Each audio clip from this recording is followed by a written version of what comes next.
gente, tô de volta com mais um vídeo pro canal e hoje eu tenho um vídeo muito legal. Hoje eu vou falar sobre como eu passei na prova da OAB, as dificuldades, as regras que eu segui e dar algumas dicas pra você, que valeu pra mim, pode valer pra algumas pessoas. Então, gente, esse era o meu caderno que eu fazia todas as anotações. Olha aqui, tem até os post-it. Separando, eu acho isso muito importante, usar post-it, separando as matérias, separando as OJs, por exemplo. No caso, a minha segunda etapa foi trabalho. Então, a primeira coisa que eu fiz foi separar tudo no Vadimeco. Separar como faz a petição inicial, como faz a contestação, quais são as súmulas. E eu acho isso daí uma dica muito importante, que aí já vai preparando também para quando você for fazer a segunda etapa, porque com certeza vai passar na primeira etapa. Então, gente, esse é o meu cartãozinho tão esperado, né? Maravilhoso. Gente, é o esperado de todo mundo que tá para fazer a prova da ordem. Então, gente, é possível sim você fazer a prova da OAB sem gastar fortunas com cursinhos. Ainda mais que os cursinhos estão quase um preço de uma faculdade. Eu, particularmente, sim, fiz para a segunda etapa, achei importante na época. Hoje, se fosse hoje, com o meu pensamento, eu não faria para a segunda etapa, eu simplesmente usaria essas estratégias que eu estava usando para a primeira etapa, que inclusive eu passei. Então, gente, como eu havia falado, eu escrevi as coisas principais, primeiramente. Eu vou dar um exemplo do direito constitucional, quando eu quis aprender sobre a nacionalidade, né? A originária e primária. Eu colocava lá, são brasileiros natos, de pai brasileiro, de mãe brasileira, ou de filho de estrangeiro. Então, sim, é possível você passar, mesmo que você esteja focando na metade do que é indicado no edital. Basta você estudar da maneira correta e da maneira que mais te entretém na matéria. Então, se vocês chegaram até aqui, é porque vocês estão se sentindo perdido. Eu também me senti assim quando eu estava para estudar para a primeira etapa, principalmente quando eu estava estudando para a segunda etapa. Então, vocês devem estar procurando várias soluções, maneiras de passar na prova da OAB, de maneira mais prática, talvez até mais fácil. Então, gente, não existe um meio caminho. Ou você faz um caminho, um percurso inteiro, ou talvez por sorte, né? Ou porque você chutou, né? Ou porque você é uma pessoa muito inteligente que uma vez que estuda, pegou todo o material. Não é o meu caso, porque eu, por exemplo, sou uma pessoa muito visual e de escrita. Essa falta de estratégia, de fazer um cronograma, de colocar post-it, de fazer bilhetinhos, talvez seja um dos grandes vilões que muitos alunos acabam não passando na prova da OAB. E aí vão ficar, mesmo que tenha se dedicado tanto para a prova da OAB, ainda assim não passam na prova da ordem e falam, ah, meu Deus, onde que eu errei? O que que eu fiz de errado? Por que que dessa vez não deu? Eu estudei tanto, às vezes passou horas e horas estudando e mesmo assim não passou na prova da OAB. E às vezes não passa nem de primeira, nem de segunda, nem de terceira. Então, tudo na vida a gente depende de estratégia. A prova disso é a matéria da FGV Projetos, que demonstra de cada 10 pessoas que fazem a prova, 8 são reprovadas. E nisso está uma taxa de 82% de reprovação. São muita gente que são reprovados na prova da ordem. Então, eu vou dar as minhas dicas de como eu estudei. Talvez vale para alguns, talvez não vale para outros. Eu sou uma pessoa, igual eu falei, de escrita e visual. Acredito eu que essa dificuldade das pessoas serem aprovadas na prova da OAB não é questão da incapacidade ou da extensa matéria, porque a matéria é enorme, a gente tem um quadro extenso de lei seca. Não é essa a questão, eu acho que é a maneira como a pessoa estuda ou a maneira que ela se dedica. Porque não adianta você passar 12 horas estudando para uma matéria e você exerce seu cronograma, como você separa suas matérias, como você coloca o que é importante e o que não é, né? Porque como a matéria é muito extensa, algumas coisas você tem que dedicar mais. E para eu verificar o que eu deveria dedicar mais, eu comprei uma apostila onde constava todas as provas passadas da OAB. E aí eu peguei e comecei a estudar, a fazer aquelas questões e com isso verificar qual é as matérias que mais caía na prova e pontuar e depois estudar ela teoricamente. Então, essa é a minha primeira dica. Fazer todos os exercícios de todas as provas passadas. É claro que, né, a prova da ordem já vem de muitos anos, você não vai conseguir fazer todas, mas pelo menos de uns 5 anos para trás, pegar todos os exercícios que já caíram na prova da OAB e tentar fazer o máximo que você puder e com isso também utilizar na teoria e estudar esses pontos e pontuá-los. Muita coisa que eu estudei de provas passadas caiu na minha prova da primeira etapa. Isso me ajudou demais e recomendo para vocês. No caso, eu vejo muita gente falando que assistia videoaulas. Eu não assisti videoaulas nenhuma, confesso, até porque isso foi lá em 2013 para 2014. Meu acesso à internet, a computador, a telefone era limitado. Eu, por exemplo, tinha um telefone que dava só para fazer chamadas, gente. Eu não tinha condições de ter um telefone melhorzinho e eu não tinha muito acesso a computador, a telefone era limitado. Eu, por exemplo, tinha um telefone que dava só para fazer chamadas, gente. Eu não tinha condições de ter um telefone melhorzinho e eu não tinha muito acesso a computador. Eu fui morar com uma tia, então eu não tinha como ter esse acesso de assistir videoaulas. Então, tudo em relação a estudo da prova da OAB foi com leitura, foi com escrita, foi com desenhos, foi colocando post-it, foi pegando a lei seca e lendo. O bom desses exercícios é que eles vinham separadinho e no final, lá no final, o meu no caso era lá no final do livro, que eu achava ótimo, porque senão o meu olho ia correr para a resposta sem mesmo, né, botar a minha cuca para funcionar, para poder responder, e lá estava lá a resposta correta e fundamentada. Eu acho isso muito importante quando a questão está fundamentada, porque aí você sabe por que você errou, por que aquela é a resposta correta. Então, aí eu pegava, estudava a teoria, né, porque vinha separadinho, né, direito constitucional, direito trabalhista, direito penal, direito tributário, e ainda vinha as partes separadinhas, controle difuso, controle concentrado, STJ, STF, vinha tudo separadinho nos exercícios. Aí eu pegava, ia correndo para a teoria, estudava aquela parte, depois ia lá tentava fazer os exercícios, o que isso me ajudou muito. Então fica essa primeira dica para vocês. Outro método que eu utilizei, né, a segunda dica, que eu acho importante, é fazer simulados, né? Como se você estivesse fazendo a prova mesmo, né, te testando, e aí, eu não sei se isso é um método, né, mas pra mim funcionou, fazer simulados, me testando, como se eu estivesse fazendo a prova na hora, até mesmo para treinar o meu nervosismo, no caso lá da hora da prova. Vou fazer o simulado, fazendo um lugar quieto, silencioso, eu acho isso muito importante. E mais, o simulado ele te treina a ficar 5 horas, porque é 5 horas que você vai ficar fazendo a prova da OAB. Aconselho a utilizar todos os minutinhos para fazer a prova, rever as questões. Eu não acho isso prejudica não, eu revi as questões e não achei que me prejudicou não, é porque quando você sabe, isso não atrapalha. E a outra dica que eu dou, quando você for, na hora de você fazer a prova da OAB, na hora que você estiver lá fazendo mesmo a prova da OAB, vai para a matéria que você mais tem facilidade primeiro, porque aí tá tudo fresco na sua cabeça.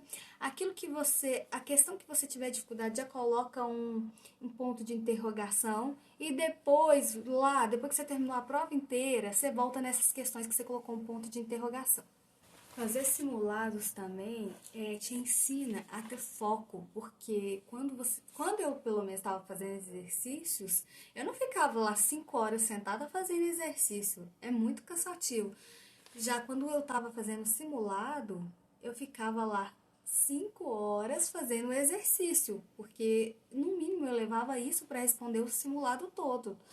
né, é simulado, você vai estar como se você estivesse fazendo a prova da OAB.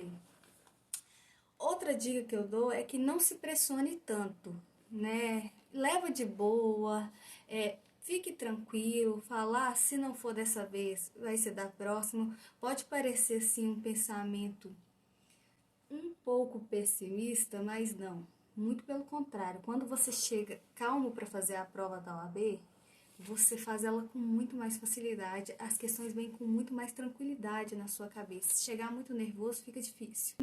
Outra coisa que eu acho importante é você ter pessoas que te inspirem e que te incentivem do seu lado. Por exemplo, eu tinha minha mãe que me incentivava a nunca desistir. Eu confesso para vocês que eu passei de primeira sim na primeira etapa, só que eu não passei de primeira na segunda etapa. E eu fiz numa época que você tinha que fazer todas as duas etapas de novo. E aí eu tive que fazer a primeira de novo e a segunda etapa. E eu passei também na primeira etapa. Só que eu cheguei muito mais tranquila. E o melhor, tendo uma pessoa para te incentivar, porque também passava gente para falar: olha, mas você não passou? Fulano de tal já passou há muito tempo, como é que você não passou ainda? Isso também prejudica. Então, essa é uma coisa importante que eu acho também, você ter pessoas que te incentivam e fechar os ouvidos para pessoas que falem desse jeito com você, que fica te cobrando. Pessoas para poder dizer: ah, mas aí você ainda não passou, ah, você ainda não fez a prova da OAB, vai ter aos montes, gente. É você não escutar, porque quem importa com você, vai estar do seu lado e vai estar te incentivando. Essas pessoas que você deve ouvir. Outra dica importante que eu acho é não mudar o gabarito na última hora. Acho essa dica importantíssima, porque já aconteceu comigo, só que na segunda etapa, onde eu voltei no gabarito e aí acabei acrescentando coisas que não tinha nada a ver, porque aí você respondeu tudo. Sua cabeça tá até queimando ali com a questão, você até responde certo. Quando você volta, as coisas já se misturaram ali com tudo que você estudou e aí você acaba fazendo besteira. Não aconselho você mudar o gabarito na última hora. Quando eu falei que voltava no exercício e que isso não me prejudicava, é daquelas questões, por exemplo, que você colocou ponto de interrogação e está na dúvida. Aí tem 5 horas para você fazer a prova. Dá tempo, com tranquilidade, você lê o exercício de novo. Aí você volta nele, lê com calma, mesmo que você tenha respondido. Não tem problema, mas aí você tem que ter tempo para ler com calma para poder de novo fazer o exercício. Mas eu não recomendo você estar lá já até fazendo o gabarito, já tá acabando o seu tempo para entregar a prova e você ainda tá lá. Aí você volta nos exercícios, querendo ou não, você volta lá para marcar o gabarito. Aí você quer modificar, talvez a B tá certa, não é a A, não. Não recomendo, porque isso vai fazer com que você erre. Dificilmente você acerta, tá? Eu tenho experiência própria nisso. De responder uma certa e no final mudar e aí para errar. Não, não recomendo, porque isso vai fazer com que você erre. Dificilmente você acerta, tá? Eu tenho experiência própria nisso. De responder uma certa e no final mudar e aí para errar. Gente, outra estratégia que eu utilizava, gente. Eu vou dar um exemplo. Número 1, A, B, C, D. Eu sei a questão.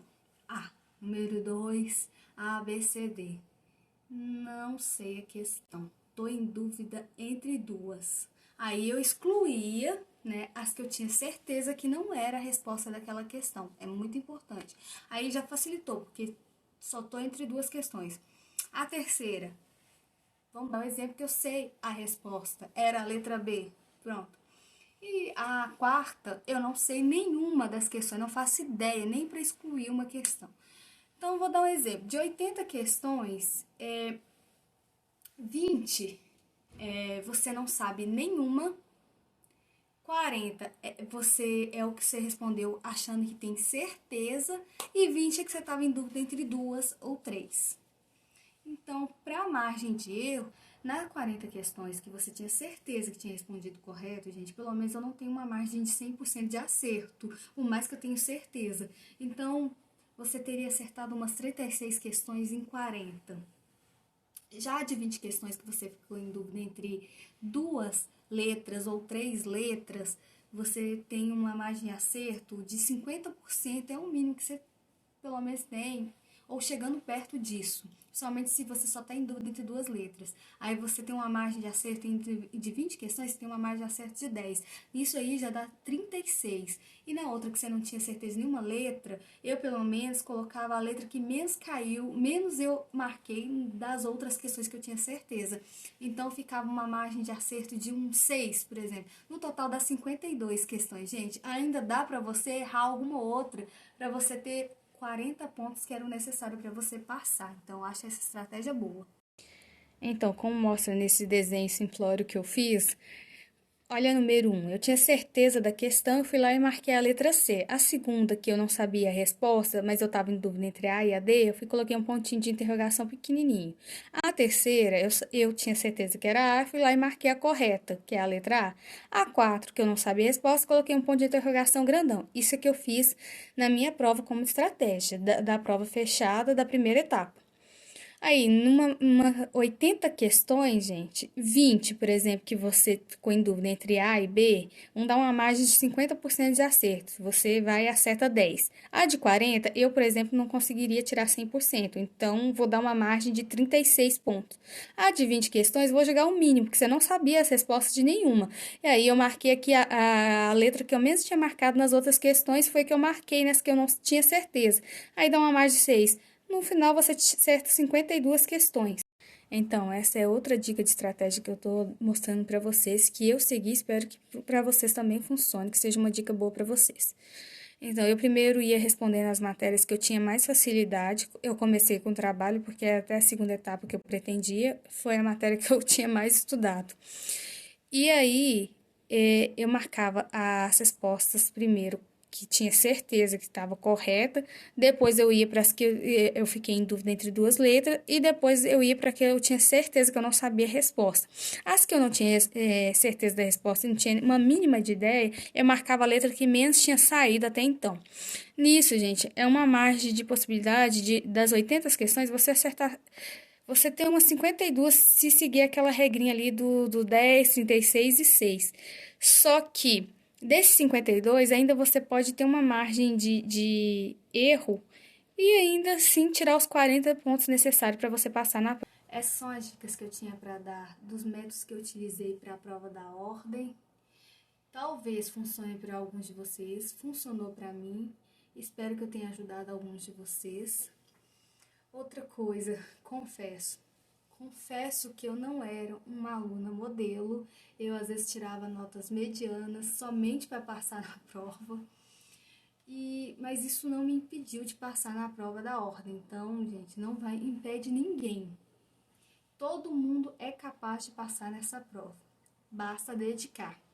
Eu acredito que você deve tirar pelo menos 2 horas por dia para estudar para a prova. Eu acho isso importante. Eu também fazia leitura alta, utilizava visão com desenhos, usava post-it colorido, principalmente nas partes importantes. Isso daí me ajudou muito também. Uma coisa que eu acho importante também falar é que muita gente quer formar no curso de Direito já com a prova da ordem ali, prontinha. Já passei e tô livre. Só que a gente também, quando está no 10º período, a gente tem o TCC para entregar, né? Então, o que eu dou a dica para vocês é não procrastinar isso. Fazer o TCC com antecedência, já planejá-lo, para quando você for estudar para a prova da OAB, você não ter que se preocupar com o TCC. Porque muitas vezes algumas pessoas que eu conheço, pelo menos, deixou para estudar para a prova da OAB e fazer o TCC, tudo um perto do outro, o que eu não aconselho, gente, isso dificulta muito. No meu caso, eu não passei por esse apuro, porque eu já comecei a fazer lá no 8º período, minha monografia, né? Então, assim, eu já estava livre. Até porque eu fiz a prova da OAB depois que eu formei. Então, assim, eu estava tranquilo. Mas, gente, isso não me impediu. Fazia academia, levantava às 5 horas da manhã para fazer academia, depois eu ia trabalhar e à noite eu estudava para a prova da OAB. E passei. Então, isso não impede ninguém. Trabalho não impede ninguém, tá estudando não impede ninguém de passar. E caso ocorra de você ter deixado para a última hora e precisa estudar rápido, gente, aconselho você a ler o edital, acho isso muito importante. Pegue as matérias que você tem mais afinidades, aquelas de pontuações média, não exclua as pontuações mínimas e nem aquelas fortes, como ética. Ética tem uma pontuação muito grande, essa daí é a principal que você tem que estudar e saber na ponta da língua. Foi a que eu acertei, eu errei só uma das 10 questões que caiu de ética. E você seguir aquelas matérias. Por exemplo, se você não tem muita afinidade com tributário, exclua mesmo. Se você está estudando na última hora. Não foi o meu caso, eu estudei com antecipação, então eu estudei todas as matérias, não deixei nenhuma sem estudar. Mas se você precisa estudar correndo, lembrando que você está ainda fazendo a faculdade ou acabou de se formar, você tem 5 anos na sua cabeça que alguma coisa vai sair, alguma coisa você aprendeu. Fiquem calmo, fiquem tranquilo na hora de fazer a prova, não se apavore, não se desespere, porque o nervosismo atrapalha muito, acaba dando um branco na cabeça.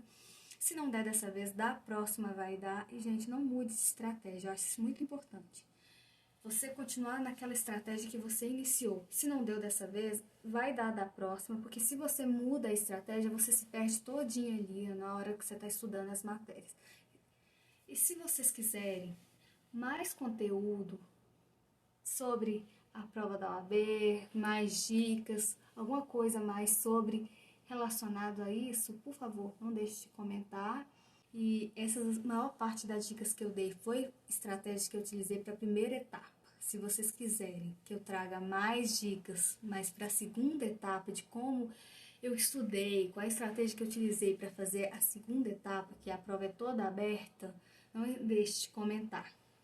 Então, gente, até a próxima.